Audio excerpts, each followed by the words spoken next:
Hello दोस्तों, आज हम लोग माइक्रोसॉफ्ट एक्सेल्स के अंदर फाइनेंशियल फार्मूला पीएमटी के बारे में जानेंगे कि पीएमटी का क्या इस्तेमाल है, कहाँ इस्तेमाल करेंगे और कैसे इस्तेमाल करेंगे।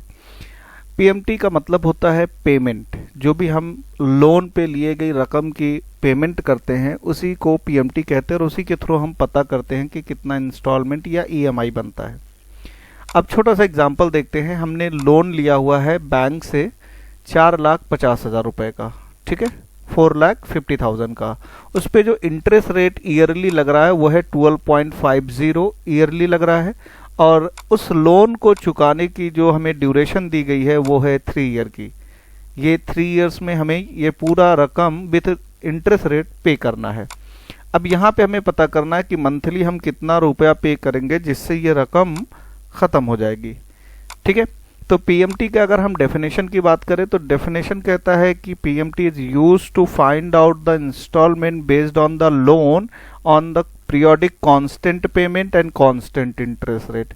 कांस्टेंट का यहाँ पे मतलब होता है कि ऐसी वैल्यू जो आपके उस ड्यूरेशन तक बरकरार रहेगी, उसमें कोई चेंजेस नहीं होगा। जैसे 3 साल के लिए अगर मैंने लोन लिया हुआ है तो 3 साल में जो भी मेरा मंथली इंस्टॉलमेंट आएगा वो वही रहेगा, वही मुझे पे करना है। अगर 5,000 आया तो मुझे 5,000 पे करना है, 8,000 आया तो 8,000 मुझे हर महीने पे करना है।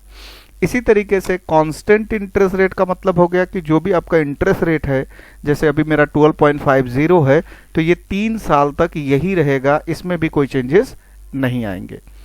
अब पीएमटी में जो आर्गुमेंट्स होते हैं उसमें सबसे पहला आर्गुमेंट्स आता है रेट। अब अगर हम ध्यान से देखें जो हमारा रेट है वो है ईयरली, तो क्योंकि हमें मंथली पे करना है तो ईयरली रेट को कन्वर्ट करना पड़ेगा मंथ में, जिससे ये इंटरेस्ट रेट मंथली कन्वर्ट हो जाए। एनपीआर, एनपीआर का मतलब होता है number of period, number of year. जो भी आपने वहां पे अगर मंथ में लिए हो तो नंबर ऑफ मंथ में कन्वर्ट हो जाएगा। उसके बाद तीसरा आता है PV, that is called present value. ये 3 आर्गुमेंट्स के साथ आप पीएमटी का इस्तेमाल इजीली कर सकते हैं, जिससे आप मंथली इंस्टॉलमेंट या फिर ईएमआई फाइंड आउट कर सकते हैं। चलिए इस टेबल पे हम प्रैक्टिकल करके देखते हैं कि किस तरीके से हम मंथली ईएमआई या इंस्टॉलमेंट फाइंड आउट कर सकते हैं। सबसे पहले लिखेंगे इक्वल टू पीएमटी। अब इसकी डेफिनेशन देख सकते हैं, calculate the payment for a loan based on constant payment and constant interest rate. यानी 2 चीजों पे इसने जोर डाला है, एक तो कांस्टेंट पेमेंट जो कि आपकी यहां से निकलेगी, और दूसरा कांस्टेंट इंटरेस्ट रेट जो कि यहां पे दिया हुआ है। ये दोनों में कोई चेंजेस नहीं आएंगे। ब्रैकेट को ओपन करते हैं। सबसे पहले हमें दिया गया रेट। अब देखिए यहाँ पे रेट कितना है, 12.50। 12.50 किस तरीके का रेट है, ईयरली, और हमें कैसा निकालना है, मंथली। हम क्या करेंगे, जो भी ईयरली हमारा है उसे कन्वर्जन करना पड़ेगा आपको मंथली में। हमने यहाँ पे क्लिक किया और इसको कन्वर्ट कर दिया मंथ में, डिवाइड कर दिया 12 से, तो जो हमारा 12.50 ईयरली था वो मंथ में कन्वर्ट हो जाएगा। अब अगले हिस्से पे लिखा NPER, that is number of period. आपने जो लोन लिया है वो कितने समय के लिए लिया है, या बैंक ने आपको कितना समय दिया है। तो जो लोन ड्यूरेशन हमारे पास है वो है 3 ईयर की। इस पे क्लिक करेंगे। अब इसे भी क्योंकि हमें मंथली इंस्टॉलमेंट में कन्वर्ट करना है तो इसे इंटू 12 कर देंगे, तो ये मंथ में कन्वर्ट हो जाएगा। अगले हिस्से पे लिखा हुआ है PV. PV is called present value. इस समय लोन की कितनी रकम है, इस समय जो लोन की रकम है वो है 4,50,000। इस पे क्लिक करेंगे और ब्रैकेट को क्लोज करके एंटर कर देंगे, ठीक है। तो हमें जो पर मंथ इंस्टॉलमेंट आ रही है वो आ रही है 15,054 रुपया।